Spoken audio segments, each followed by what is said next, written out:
معزز و مکرم سامعین کرام،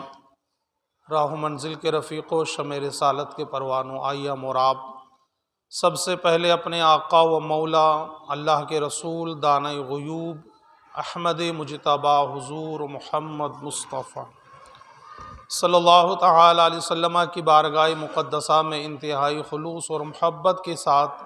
ہدیہ درود و سلام پیش کرے اور پڑھے اللہم صلی علی سیدنا شفینا حبیبنا کریمنا طبیبنا مولانا ملجانا ماوانا محمد بارک وسلم صلاۃ و سلام علیک یا رسول اللہ۔ نبی اور آل نبی پر ایک مرتبہ اور درود پاک پڑھے، اللہ رب محمد صلی اللہ علیہ وسلم نحن عباد محمد صلی اللہ علیہ وسلم۔ قرآن مجید و فرقان حمید کی نزول کے اعتبار سے سب سے پہلی آیت مبارکہ میں نے تلاوت کی ہے، اور اس آیت مبارکہ میں اللہ تبارک و تعالی نے مصطفیٰ جان رحمت صلی اللہ تعالی علیہ وسلم کی بارگاہ میں حضرت جبریل امین کو بھیجا اور کہا کہ اقرأ بسم ربک الذی خلق، یعنی پڑھے اپنے رب کے نام سے۔ قرآن کی پہلی وحی اور مذہب اسلام کا پہلا قانون جو ہے وہ تعلیم کے تعلق سے ہے۔ پڑھائی کی اہمیت اس بات سے اندازہ لگایا جا سکتا ہے کہ جہاں قرآن کے اندر ہر چیز کے احکام ہے اور ان احکام کے اندر توحید باری تعالی بھی ہے،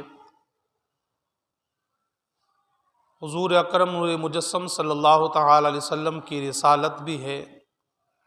اللہ کے فرمودات بھی ہے، فرائض واجبات سنن مستحبات جائز ناجائز کے احکام بھی ہے، مگر اللہ تبارک و تعالی نے سب سے پہلے جو ہے تعلیم کے تعلق سے فرمایا کہ پڑھیں، اور تعلیم کے تعلق سے سرکار کی حدیث مبارکہ ہے العلم نور، علم جو ہے وہ نور ہے، اور نور سے انسان اندھیرے کو دور کرتا ہے، چاہے دنیاوی اندھیرا ہو چاہے زندگی کا اندھیرا ہو، ہر اندھیرے کو انسان تعلیم کے ذریعے علم کے ذریعے دور کرتا ہے۔ اور بدر کے بعد میں جب مکہ کے قیدی سرکار دو جہاں صلی اللہ تعالی علیہ وسلم کے سامنے پیش کیے گئے تو اس زمانے کا ایک قانون تھا کہ آپ اپنی جان کا فدیہ دے کر رہائی حاصل کر سکتے ہیں۔ جب آپ قیدی بنا لیے گئے تو اپنی جان کا فدیہ دے، یعنی رقم دے، اور اس کے بعد اپنی جان کو چھڑا لیں۔ تو جن جن لوگوں کے پاس میں مال تھا ان لوگوں نے تو اپنا مال دیا اور اپنی جان کو چھڑا لیا، اپنے آپ کو آزاد کرا لیا، مگر کچھ قیدی بچ گئے۔ سرکار نے ان سے فرمایا کہ تمہارے پاس کچھ چیز ہے؟ تو انہوں نے عرض کی ہمارے پاس کوئی بھی چیز نہیں ہے۔ تو سرکار نے فرمایا کوئی ہنر جانتے ہو؟ تو انہوں نے کہا کہ ہاں ہم لکھنا پڑھنا جانتے ہیں۔ تو سرکار نے فرمایا کہ جو تم لکھنا پڑھنا جانتے ہو تو ہمارے جو اصحاب ہے ساتھی ہے تم انہیں لکھنا پڑھنا سکھا دو اور یہی تمہارے جان کا فدیہ ہوگا۔ آپ علم کی اہمیت دیکھیں کہ سرکار نے ان قیدیوں سے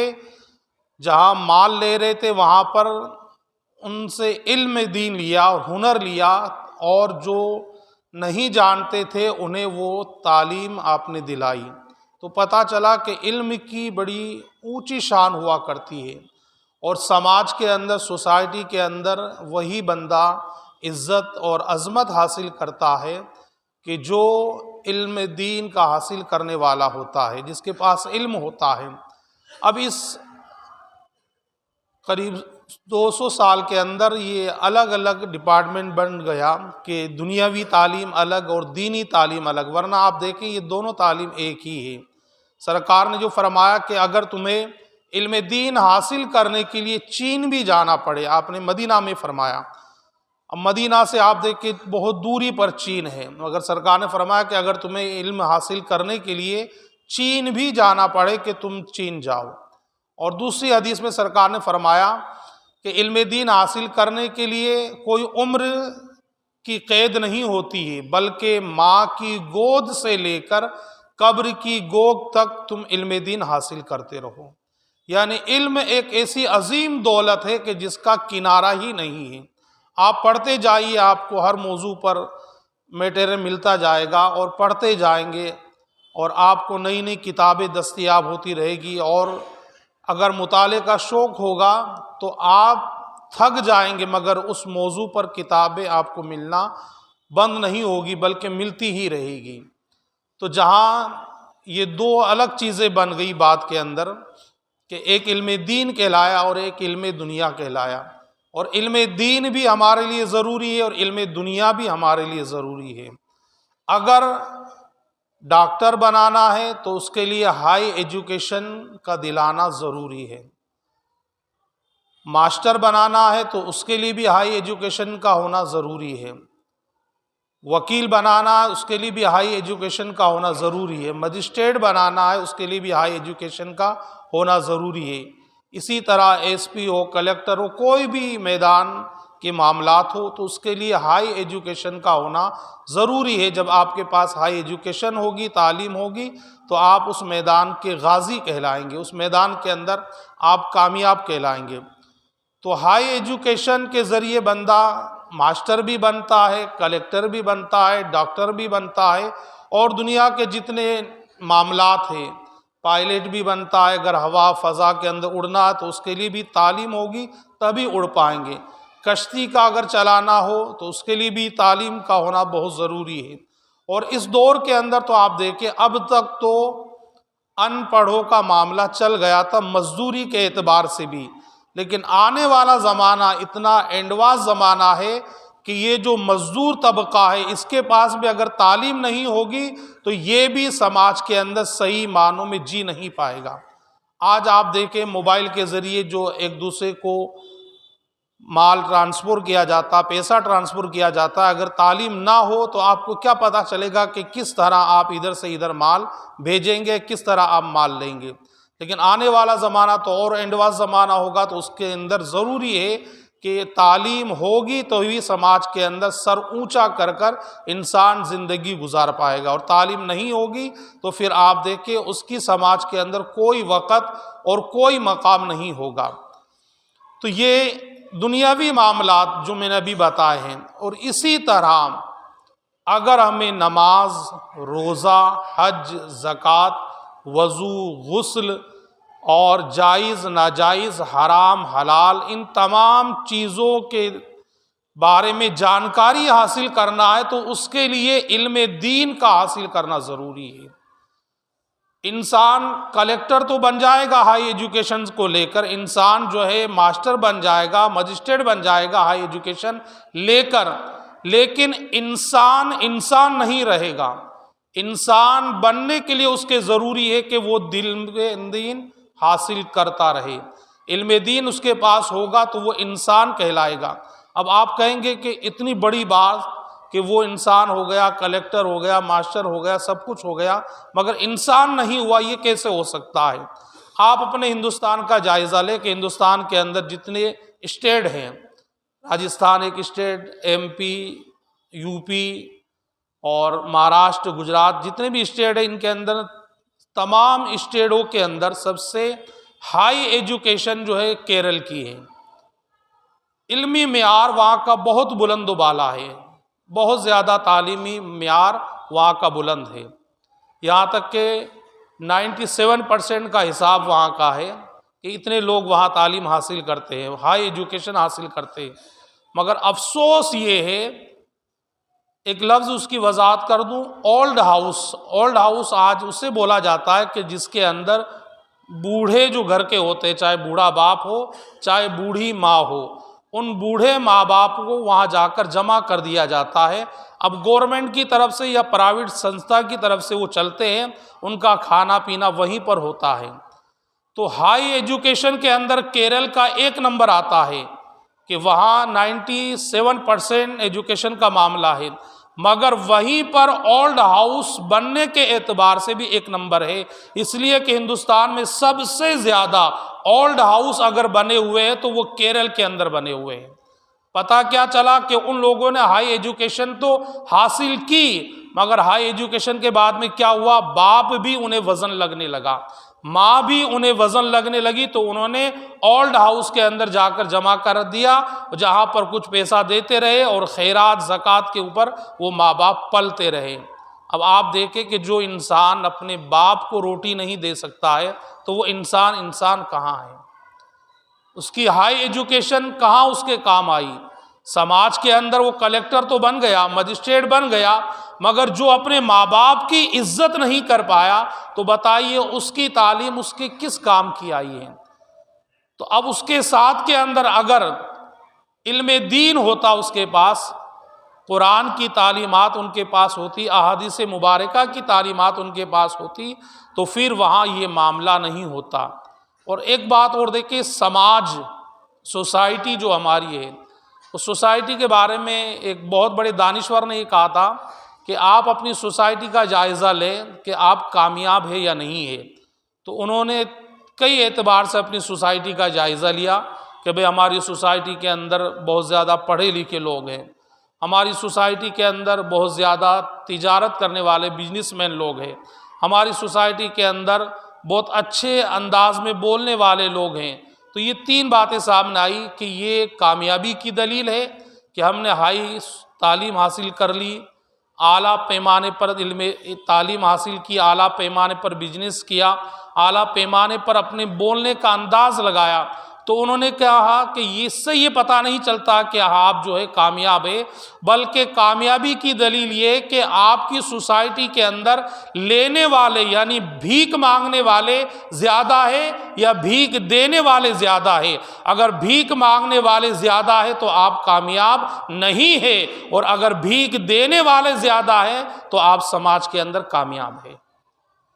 اس سے بھی ہم اپنی سوسائٹی کا، اپنے محلے کا، اپنے شہر کا اندازہ لگا سکتے ہیں کہ ہمارا معیار کہاں بلند ہے، کتنا بلند ہے، کہ ہم لینے والے ہیں یا دینے والے ہیں، بھیک دینے والے ہیں یا بھیک مانگنے والے زیادہ ہیں۔ اور سرکار نے ایک حدیث کے اندر فرمایا، ہاتھ کی طرف اشارہ کر کر، سرکار کا ہاتھ تو بڑا عرفہ و اعلیٰ ہے، مثال نہیں دی جا سکتی، مگر سرکار نے جو فرمایا کہ اس سے بہتر، یعنی اس طرح ہاتھ کیا، اس سے بہتر یہ والا ہاتھ ہے، یعنی یہ ہاتھ تو مانگنے والا ہے اور یہ ہاتھ دینے والا ہے۔ تو سرکار نے فرمایا اس سے بہتر یہ ہاتھ ہے، یعنی دینے والا ہاتھ لینے والے ہاتھ سے بہتر ہے۔ اب سوچیں ہم دینا اور لینا، ہمارا تو حال یہ کہ جس کا لے لیا اس کا دیا ہی نہیں۔ یہ ہمارا کیریکٹر ہو چکا ہے کہ جس کا ہم نے مال لے لیا اب وہ چپل اس کی گھس جائے، چکر کاٹتے کاٹتے وہ تھک جائے، مگر کیا مجال ہے کہ جو ہم اسے واپس اس کا مال دے دیں۔ اور دوسری طرف آپ دیکھیں کہ جو آج جتنے بڑے گھوٹالے ہو رہے ہیں یا جتنے دھوکے دیے جا رہے ہیں، یہ دھوکے دینے والے کوئی جاہل نہیں ہیں، بلکہ یہ ہائی ایجوکیشن انہوں نے حاصل کی ہے۔ فون کے اوپر آپ کے جو موبائل کے اندر جو میسج آتے ہیں یا فون پر بول کر آپ کو لون کا لالچ دیا جاتا ہے یا اور جو لالچ دیا جاتا ہے، فراٹے کے ساتھ میں وہ انگلش بولتے ہیں۔ تو انگلش بولنے والا کوئی سڑک چھاپ آدمی تو ہو نہیں سکتا ہے، بلکہ اس نے ہائی ایجوکیشن حاصل کی ہوگی، اس کے بعد ہی وہ انگلش بول رہا ہے۔ اب وہ انگلش بول رہا ہے، اس کے بعد دھوکہ دے رہا ہے۔ وجہ کیا ہے کہ اس کے پاس دنیاوی تعلیم تو ہے مگر دینی تعلیم کی کمی ہے، اسی وجہ سے وہ انسان دھوکہ دیتا ہوا نظر آ رہا ہے۔ اور پھر دھوکہ دینے کے اندر تو سب سے پہلا نمبر بھی ہمارا ہی آتا ہے۔ جہاں کلمہ پڑھنے کے اندر ہمارا نمبر اول آتا ہے، جہاں دنیاوی جو معاملات ہیں مذہب کے اعتبار سے اس کے اندر ہمارا پہلا نمبر آتا، وہیں پر دھوکہ دینے کے اندر بھی ہمارا پہلا نمبر آتا ہے۔ بیگانوں کو بھی ہم دھوکہ دیتے تھے، اپنوں کو بھی ہم دھوکہ دے دیا کرتے ہیں، اتنے دھوکے باز ہو چکے ہیں۔ اس کے بعد پھر آپ دیکھیں ہمارا کیریکٹر، ہمارا کردار، ہمارا اخلاق کہاں سے مسلمان والا ہوگا۔ اور اس کے لیے ضروری ہے کہ سرکار دو جہاں صلی اللہ تعالی علیہ وسلم کی تعلیمات کو عام کیا جائے، جو سرکار نے فرمایا ہے کہ مسلمان کسی کو دھوکہ نہیں دیتا ہے، مسلمان دھوکے باز نہیں ہوتا ہے، مسلمان دغا باز نہیں ہوتا ہے، مسلمان بھولا تو ہو سکتا ہے، سیدھا تو ہو سکتا ہے، مگر دغا باز مسلمان نہیں ہو سکتا ہے۔ اب اس کے بعد پھر ہم اپنے گریبان کے اندر جھانک کر دیکھیں، بعض دفعہ تو ہم جائز چیز کو بھی ناجائز طریقے سے کر اس حلال مال کو بھی حرام کر لیا کرتے ہیں۔ تجارت ہم کرتے ہیں، کاروبار ہم کرتے ہیں، اب ہم تجارت کر رہے ہیں یا کوئی بھی مال بیچ رہے ہیں، مال بیچنے کے درمیان ہم نے صرف قسم کا سہارا لے لیا، آپ کا مال جو بھی تھا آپ نے قسم کھا کر کہہ دیا کہ قسم کھاتا ہوں میں صبح سے میں نے ابھی تک ایک بھی گراہک نہیں چلایا ہے، جبکہ آپ کئی گراہک چلا چکے ہیں، اب یہ مال آپ کا حرام ہو چکا۔ اسی طرح آپ نے اپنے مال کے اوپر قسم کھا لی کہ واللہ یہ مال مجھے 2000 کا پڑا ہے اور میں آپ کو جو ہے اسی ریٹ کے اندر دے دوں گا، تو پھر آپ اتنی بڑی دکان لے کر کیا کر رہے ہیں؟ لائٹ کا خرچہ کہاں سے نکالیں گے؟ نوکروں کا خرچہ کہاں سے نکالیں گے؟ اپنا خرچہ کہاں سے نکالیں گے؟ پتہ ہی چلا کہ آپ جھوٹ بول رہے ہیں، جو مال آپ کو 1500 کے اندر پڑا ہے آپ اس کے اوپر 500 روپے کا جھوٹ بول رہے ہیں۔ آپ کو بولنے کی ضرورت ہی نہیں ہے، بھائی میرا مال ہے 2000 کے اندر دوں گا میں، صاف بات ہے، آپ کو جھوٹ کا سہارا لینا ہی نہیں ہے، چاہے آپ کا مال 1500 کا ہے آپ 2000 میں بیچے، 2500 میں بیچے، چاہے 3000 کے اندر آپ بیچے، جھوٹ نہ بولے، جھوٹ کا سہارا نہ لے، تو اس کے بعد وہ آپ کے لیے جائز ہوگا۔ اور اگر آپ نے جھوٹ کا سہارا لے لیا ہے تو اس کے بعد وہ اس کے اندر یہ قسم کھانا، دھوکہ دینا ہو گیا، اور اس مال کے بارے میں فرمایا کہ یہ حرام مال ہو جاتا ہے۔ تو آپ دیکھیں جو جائز طریقہ تھا ہمارے تجارت کا، جائز طریقے سے ہم کما رہے تھے، مگر اس کے اندر بھی ہم نے ذرا سی نادانی کی بنیاد کے اوپر اپنے ہی مال کو ہم نے بیگانہ کر لیا ہے۔ تو اس کے اندر بھی ہماری نظر ہونا چاہیے کہ اللہ کے ہاتھ کے اندر ہے برکت دینا، اللہ تبارک و تعالیٰ برکت دے گا، برکت ہو کر رہے گی۔ اور پھر تاجر کے بارے میں تو سرکار نے فرمایا ہے، بڑی بشارت فرمائی ہے، نیک تاجر، جو نیک تاجر ہوتا ہے، جو اچھی تجارت کرتا ہے، اس کے بارے میں سرکار نے فرمایا کہ اللہ تبارک و تعالیٰ نبیوں کے ساتھ میں اس کا حساب لے گا۔ کتنا اونچا مقام ہے! جو نیک تاجر ہوگا، جو جھوٹ کا سہارا نہیں لے گا، سچ بولے گا، اس کے بارے میں سرکار دو جہاں صلی اللہ تعالی علیہ وسلم نے یہ فرمایا ہے کہ اس کا حساب نبیوں کے ساتھ کے اندر ہوگا۔ کتنا اونچا مقام ہے! کہاں انبیاء اکرام کی مقدس جماعت اور کہاں گنہگار بندہ ہے، مگر اس کے بعد اللہ کا کرم دیکھے کہ اللہ تبارک و تعالیٰ جب اپنے کسی عام بندے پر بھی کرم فرماتا ہے تو کتنا اعلیٰ کرم ہوتا ہے۔ تو آپ دیکھیں یہ بھی تعلیم کی بنیاد پر ہی، اگر تعلیم ہوگی تو اس کے بعد جو ہے قسم کھانے کی کوئی ضرورت نہیں پڑے گی، آپ اچھے انداز کے اندر تجارت کریں گے۔ پچھلے جمعے کو میں نے بتایا تھا کہ اللہ تبارک و تعالیٰ نے تجارت کے اندر برکت رکھی ہے، سود کے اندر برکت نہیں ہے، سودی کاروبار کے اندر برکت نہیں ہے، تجارت کے اندر اللہ تبارک و تعالیٰ نے برکت رکھی ہے۔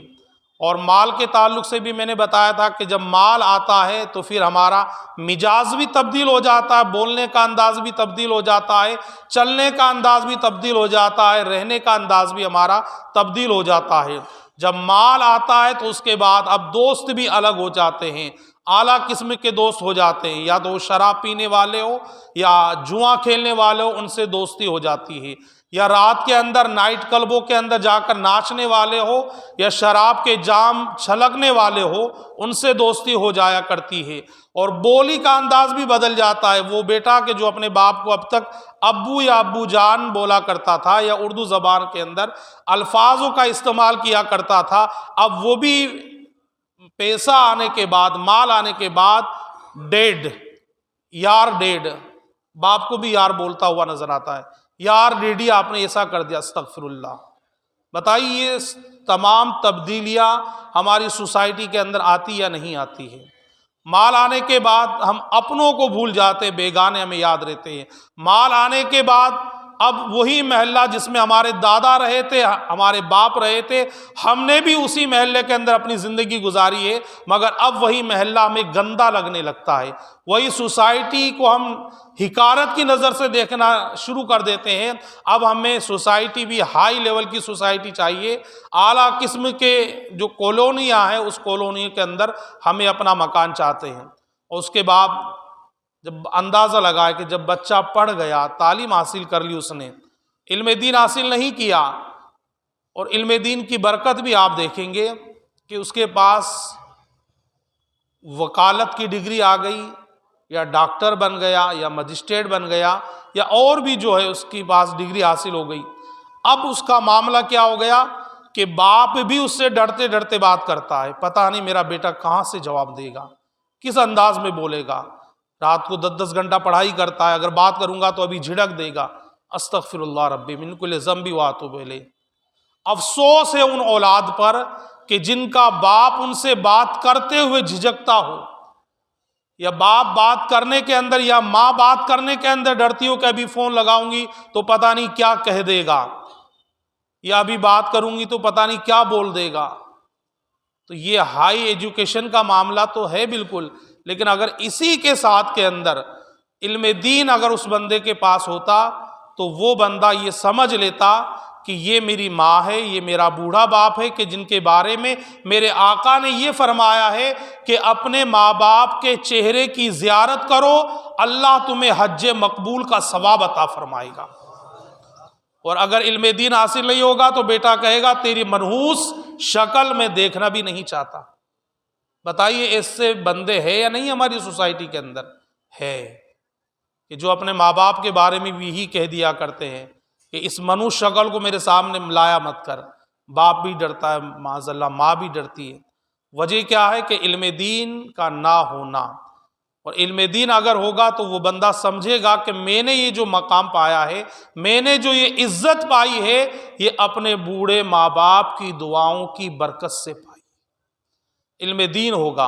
وہ سمجھ لے گا کہ مجھے پڑھانے کے اندر، مجھے پالنے کے اندر، میری پرورش کرنے کے اندر ان بوڑھے ماں باپ کی زندگی گزر چکی ہے، اور ان کی زندگی گزرنے کے بعد ہی مجھے یہ مقام ملا ہے۔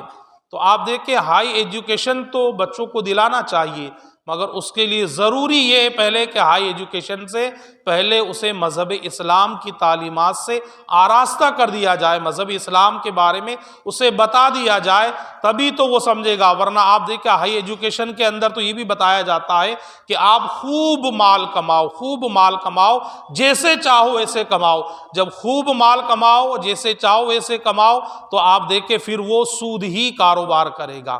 لیکن جب اس کے پاس تعلیم دین ہوگی، رسول اللہ علیہ السلام کی تعلیمات ہوگی، تو وہ دیکھے گا، معلومات کرے گا کہ یہ کاروبار کرنا میرے لیے جائز ہے یا نہیں ہے، اس کام کا کرنا میرے لیے کیسا رہے گا، یہ کام جو میں کروں گا اس سے کسی کو نقصان تو نہیں پہنچے گا، اس لیے کہ نقصان دینے والی چیزوں سے مال جو حاصل کیا جاتا ہے، جیسا کہ شراب، جیسا کہ ہیروئن، اور جیسا کہ گانجا، یہ تمام چیزیں سے جو مال کمایا جاتا ہے، یہ مال حرام کہلاتا ہے۔ لیکن اگر اس کے پاس علم دین ہوگا تو وہ ہر چیز کے بارے میں معلومات کرے گا، اور اس کے بعد ہی اپنے قدموں کو بڑھائے گا۔ تو جہاں ہائی ایجوکیشن ہم اپنے بچوں کو دیں، اس کے ساتھ کے اندر اپنے بچوں کو یہ بھی بتائیں کہ مذہب اسلام کے اندر یہ چیز جائز ہے، یہ چیز ناجائز ہے، یہ چیز حرام ہے، یہ چیز حلال ہے، ہمارے لیے ان چیزوں کا کرنا منع ہے۔ مذہب اسلام کے اندر ان چیزوں پر پابندی لگا دی گئی ہے۔ تو اس کے بعد جب آپ بچپن سے یہ باتیں اس کے ذہن کے اندر ڈال دیں گے تو پھر زندگی کے کسی بھی پڑاؤ کے اندر وہ بچہ دھوکہ نہیں کھائے گا۔ تو ہمیں چاہیے کہ جہاں ہم یہ پڑھائی اپنے بچوں کو پڑھائیں، وہیں پر ساتھ کے اندر اس پڑھائی کا بھی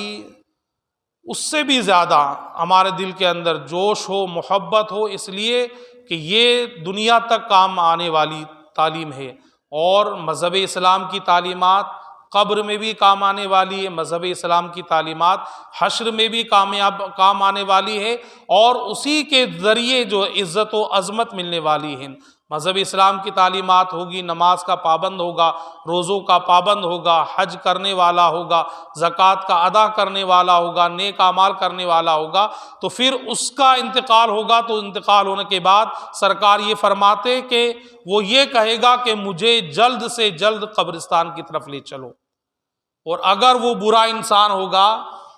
تو پھر جب اس کا انتقال ہوگا، جب اسے قبرستان کی طرف لے جایا جائے گا تو وہ کہے گا ہائے افسوس، مجھے تم کہاں لے کر جا رہے ہو؟ میرا مکان تو یہ ہے، میری دکان تو یہ ہے، میرے بیٹے یہیں پر ہے، میری بیوی یہیں پر ہے، میرا کاروبار یہیں پر ہے، آپ مجھے کہاں لے کر جا رہے ہو؟ وہ افسوس کرے گا۔ مگر جو نیک تاجر ہوگا، نیک انسان ہوگا، وہ تو کہے گا کہ میری منزل جو ہے وہ قبر ہے، مجھے قبر کی طرف جلدی لے کر چلو۔ اور جب قبر کے حوالے کیا جائے گا اور نیکیاں اس کے پاس ہوگی تو اللہ کے فرشتے اسے اسی حال میں چھوڑ دیں گے کہ یہ تو بندہ سیکھا سکھایا ہوا ہے، یعنی تعلیمات مصطفیٰ سے آراستہ ہے، ہم اس سے کیا سوال کریں۔ اب اس کی قبر کو اللہ کے حکم سے جنت کے باغوں میں سے ایک باغ بنا دیا جائے گا، اور اگر ایسا نہیں ہوگا تو جہنم کے گڈھوں میں سے ایک گڈھا اس کی قبر کو بنا دیا جائے گا۔ مرنا تو ہے، دنیا کے اندر آئے ہیں تو جانا ہے۔ دنیا میں آنے کا مطلب ہی یہ کہ دنیا سے جانا ہے۔ جب زندگی کا میٹھا میٹھا جام ہمیں پینا ہے اور پی رہے ہیں تو پھر موت کا کڑوا جام بھی ہمیں ہی پینا ہے۔ موت آئے گی یہ تو سب جانتے ہیں، مگر کب آئے گی یہ کوئی نہیں جانتا ہے۔ اب ہم یہ سوچتے رہے کہ توبہ کریں گے، لیکن پہلے دادا تو بن جائیں۔ توبہ کر لیں گے مگر نانا بن جائیں۔ اور ایک چیز کا اور خیال رکھیں،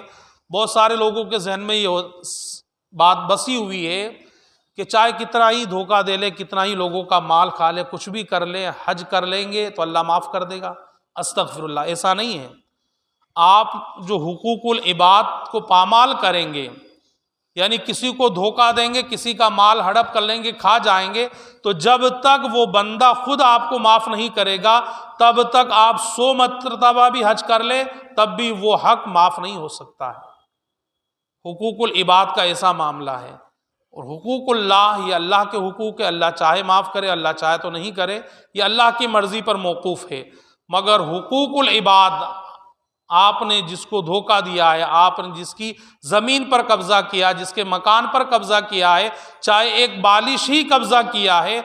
جب تک آپ اسے دے نہیں دیں گے یا اس لینے پر اسے راضی نہیں کر لیں گے تب تک آپ کا وہ معاملہ معاف نہیں ہو سکتا ہے۔ بہت سارے لوگوں کے ذہن میں یہ بھی ہوتا ہے کہ شب برات کی رات کے اندر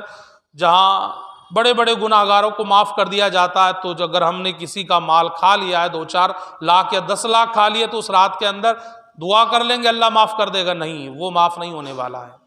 وہ تو آپ کو دینا پڑے گا۔ جو آپ نے بطور قرض لیا ہے یا دھوکہ دے کر لیا ہے یا غضب کیا ہے، تو جب تک آپ اسے راضی نہیں کر لیں گے اس وقت تک آپ کو اللہ بھی معاف نہیں کرے گا۔